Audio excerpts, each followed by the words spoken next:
김건희 여사가 조만간 피의자 신분으로 검찰에 출석해 조사를 받을 것으로 보입니다. 윤 전 대통령 부부 공천 개입 의혹을 수사 중인 검찰이 피의자로 입건된 김 여사 측에 출석을 요구한 것으로 파악됐는데요. 그동안 경호상의 이유로 출석 조사를 피해왔던 김 여사지만 윤 전 대통령이 파면되면서 더 이상 시간을 끌기는 어려워 보입니다. 윤석열 전 대통령 부부의 공천 개입 의혹을 수사 중인 검찰이 김건희 직접 조사 방침을 정하고 지난 2월부터 김건희 쪽과 일정을 조율 중인 것으로 7일 확인됐습니다. 김건희 소환 조사가 초읽기에 들어갔습니다. 서울중앙지검 명태균 사건 전담수사팀은 지난 2월 김건희 쪽에 공천 개입 의혹 관련 대면 조사가 필요하니 검찰청으로 출석해 소명해달라고 한 것으로 파악됐습니다. 김건희는 공직선거법 위반, 정치자금법 위반 혐의 등으로 고발된 피의자 신분입니다. 윤 전 대통령 부부는 지난 대선에서 공천 개입 핵심 인물인 명태균 씨로부터 여론조사 81회를 무상 제공받은 대가로 2022년 국회의원 재보궐선거에서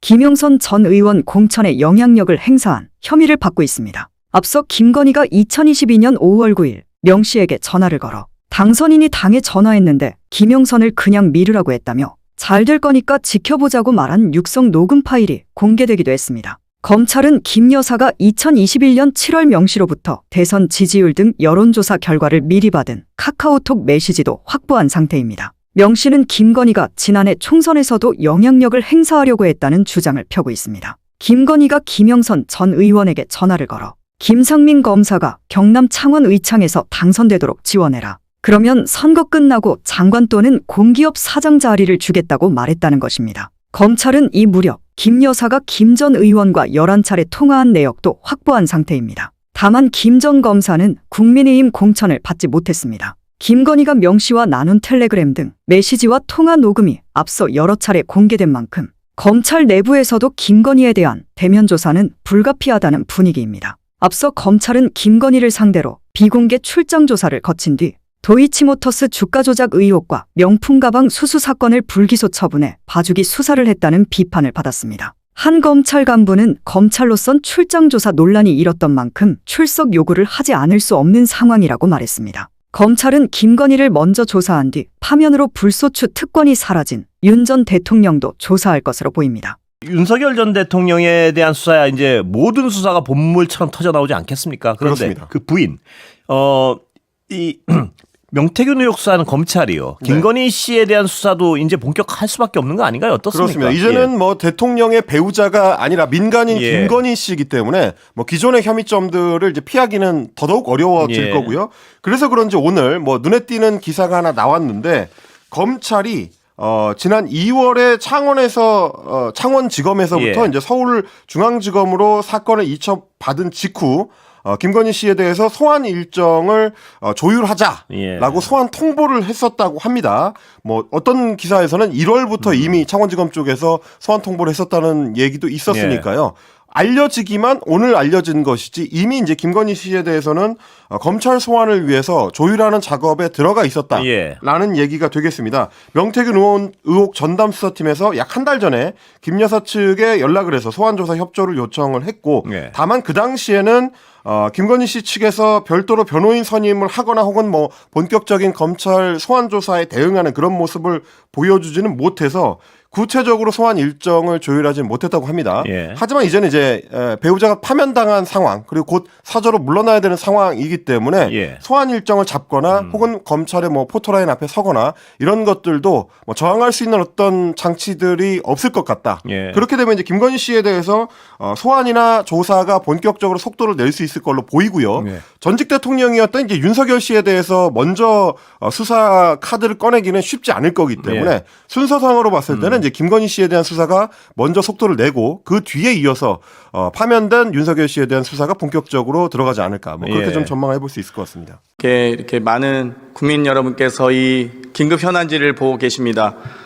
이 중요한 시기에 한덕수 국무총리와 최상목 기재부 장관은 불출석했습니다. 이 헌재 판결을 존중해 달라고 한덕수 고단대행은 얘기하고 있지만 마은혁 재판관의 헌재 판결은 존중하지 않고 있습니다. 최상목 기재부 장관은 이 경제 수장임에도 불구하고 인사청문회 당시에 비판받아 매각했다는 미국채를 다시 구입했습니다. 한국 경제의 파탄에 베팅하며 한국 경제의 불확실성에 투자한 것입니다. 이에 대해서 정말 탄식을 금할 길이 없습니다. 오늘 이 불출석에 대해서 우리 국회가 강력하게 규탄하고 반드시 그 책임을 물을 것을 촉구합니다.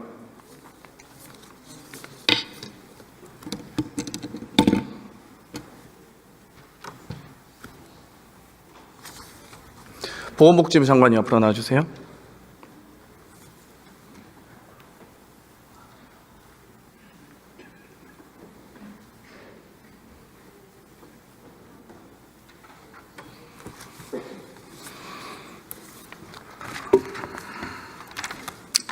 장관님, 보건복지부는 식약처와 더불어 우리 사회에 마약이 유포되거나 우리 사회를 좀먹는 행위를 근절해야 되는 부처 맞습니까? 네, 맞습니다. 네. 의료용 마약일지라도 철저히 관리, 감독, 감시해야 되는 것도 맞습니까? 예, 맞습니다.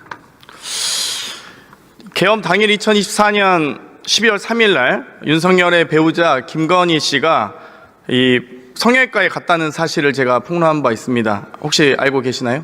네, 언론 보도를 통해서 알고 있습니다. 이 박동망 성형외과 진료 시간이 오전 9시 30분부터 오후 9시까지였는데요. 이 진료 시간 이후에 저녁 6시 25분부터 9시 30분까지 약 3시간 동안 성형외과 갔었고요. 또 계엄 선포 전 1시간여 전에 황급히 돌아갑니다. 그리고 해당 그때 당시에 신사역 4번 축에 있는 해당 이 당시에 이 성형외과에 방문할 때 카니발 하이리무진 제가 차량 번호까지도 공개를 하진 않았지만 제보를 했었는데 그 CCTV까지도 보도됐던 바가 있습니다. 알고 계십니까? 예, 의료 관계자에 따르면 3시간 정도면 프로포폴 등의 불법적인 약물 투여가 의심된다고 합니다. 어떻게 생각하십니까? 예, 뭐 의원님이 더 잘 아시겠지만 프로포폴 등을 정해진 목적 외로 사용하면은 마약류 관리법 위반이지만 또 치료 목적의 사용의 경우는 가능하기 때문에 의학적 판단이 필요하다고 생각이 듭니다. 제가 박동만 성형외과에서 신고한 내용을 최초로 공개합니다. 작년 12월 3일 계엄 당일에 50대 여성 환자가 이 박동만 성형외과에서 프로포폴을 투약했다라는 신고 자료입니다. 여기에 대해서 50대 여성만 지금 자료를 제공하고 있는데 이 마약 투여 관련해서는 환자의 주민번호, 질병 분류 기호 등을 보고하게 되어 있습니다. 알고 계십니까? 네, 그 식약처가 관련 규정에 따라서 아마 자료를 제출한 걸로 제보에 따르면 이 박동만 성형외과는 소수로 운영되기 때문에 이 많은 처방이 이루어지지 않은 것으로 파악되고 있습니다. 그렇기 때문에 아주 소수의 인원이 이 해당 병원에서 진료를 받은 것으로 알고 있고요. 여기에 대해서 개인정보에 침해되지 않는 범위 내에서 제가 이 자료 요구를 했습니다. 이 50대 여성이 몇 년생인지 혹은 주민번호 앞자리가 720902인지 또 50대 여성이 박동만 성형외과에서 프로포폴을 포함한 모든 내역에 대해서 제출해 줄 수 있는지 또 처방량을 단순히 한 개라고 하지 않고 모든 용량을 포함해서 표시해서 제출해 달라는 요구, 또 어떤 시술 명목이었는지도 요구하고 있습니다. 의료용 마약일지라도 오남용 사례에 대해 철저히 감시해야 되지 않겠습니까? 예, 아마 그 자료는 마약류 통합관리 시스템을 운영하고 있는 식약처가 관련 자료를 제출한 걸로 알고 있는데, 예. 뭐 개인정보 침해 안 됩니다. 이 사안은 공익적 사안이고요. 의료법 제61조에서 장관께서 직접 지시하시면 충분히 진료기록부 확보하실 수 있는 사안이기 때문에 제출해 주시기 바라겠습니다. 예, 관련 기관과 협의해서 법령에 따른 조치를 하도록 하겠습니다. 네, 돌아가다 주셨습니다. 경찰청장 사장님.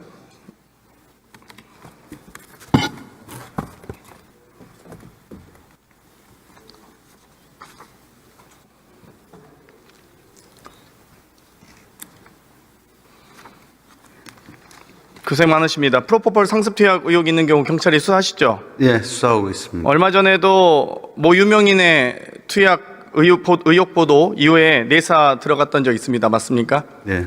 제가 이게 대정부 질의, 긴급 현안 질의 과정에서 공개한 부분에 대해서는 내사 착수해야 되지 않을까요? 제가 직접 수사 지휘권은 없지만 국수본에 전달하도록 하겠습니다. 박동만 씨가 중국으로 피신했다가 돌아왔다는 제보도 있습니다. 그래서 이런 부분 다 포함해서 해주시고요. 이 마약 수사를 정말 전념했던 백혜련 경정 좌천되고 정말 불쌍하지 않습니까? 왜 열심히 일하는 사람이 좌천되는지 모르겠는데 당시 김찬수 영등포 서장은 대통령실 갔다가 경무관 다셨잖아요. 그거는 뭐 이거는 개인의 그때 어떤 심사위원회에서 개인의 어떤 차장님께서 역량이나 기여도를 보고서 차장님이 추천하신 건가요? 네 그렇습니다. 명단만 확인하시겠죠. 이 최은순, 김진우, 또 김건희 씨와 관련된 분들, 또 김충식 씨 내연남이라고 알려진 분입니다. 이번 분에 대해서 신병 확보도 좀 필요하다고 봅니다.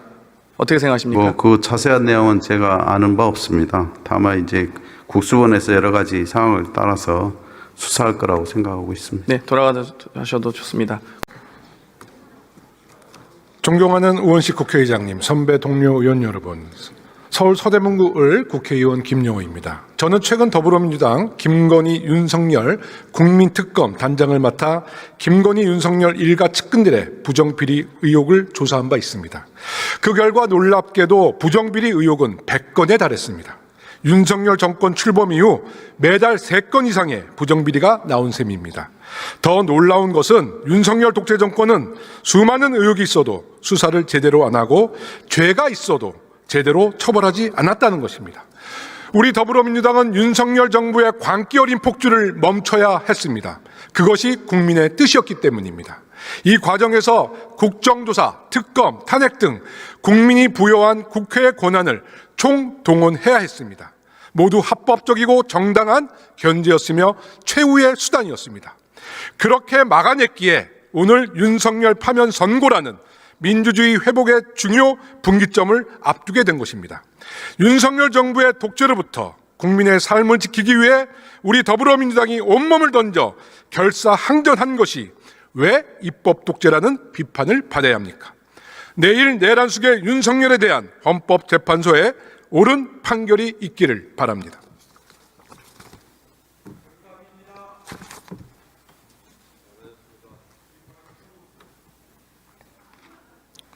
네, 우리 이주 장관님 나와주십시오.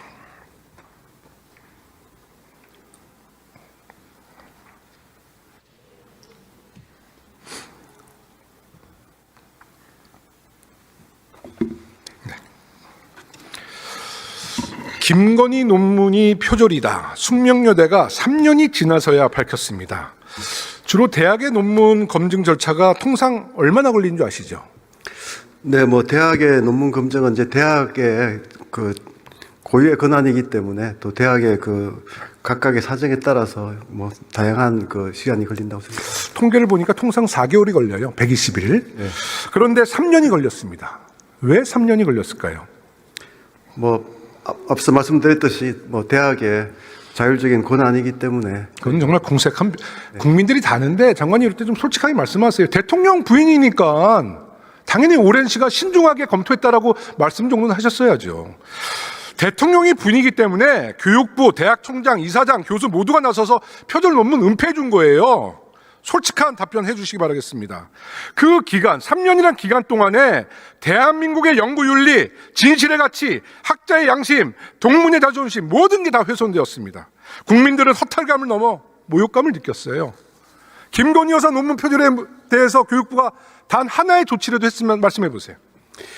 네, 뭐 계속 말씀드립니다만 이 논문이라는 것은 어떻게 보면 그 대학 고유의 그런 아카데믹한 그런 이제 권한이기 때문에 정부가 뭐 개입하는 것은 옳지 않다고 생각합니다.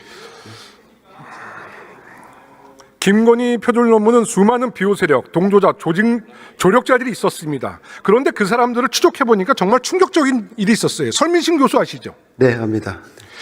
김건희 논문 대필 의혹을 사고 있는 분인데 설민신 교수가 경인여대 재직 시절 여제자를 상대로 한 성범죄 행위로 사법 처리받은 것도 알고 계시죠? 네. 그런데 이 교수가 이후에 국립대입니다. 교수로 채용된 것도 아시죠? 네.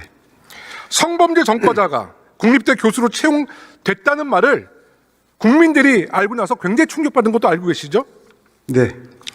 그런데 이 설민신 교수라는 사람이 한경국립대 와서 또 여학생들 상대로 성추행, 폭언, 욕설 논란이 있었던 것도 아시죠? 네, 그 국정감사나 또 국회 교육위에서 그 많이 지적된 문제로 알고 있습니다. 근데 정말 충격적인 거는 이 설민신 교수가 최근까지에도 강단에 서 있었다는 얘기입니다. 학생들은 설 교수가 성범죄에 연루되고 성추행하고 여러 가지 비유행위를 일으킨 걸 알아요.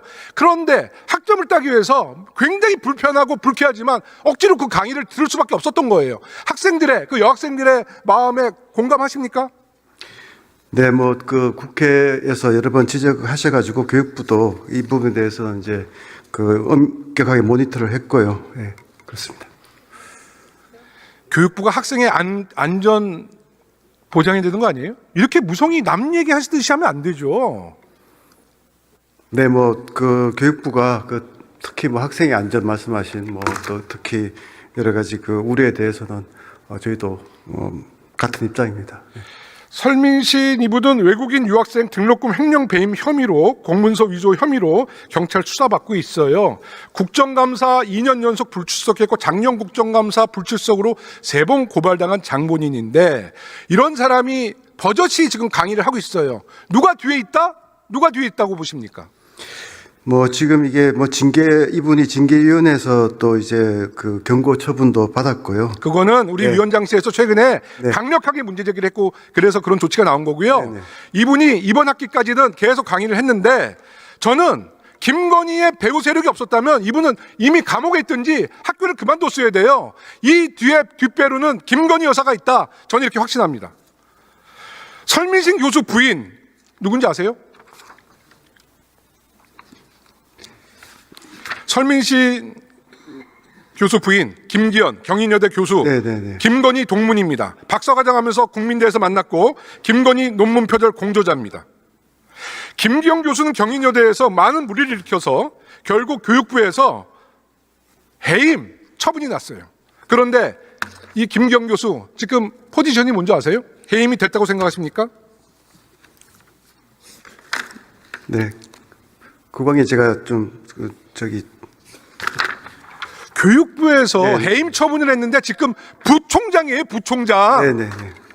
이게 비호 세력이 없으면 이같이 물의를 일으키고 비행한 교수가 부총장이 될 수 있습니까? 승승장구할 수 있습니까? 그 뒤에 누가 있다고 생각하세요?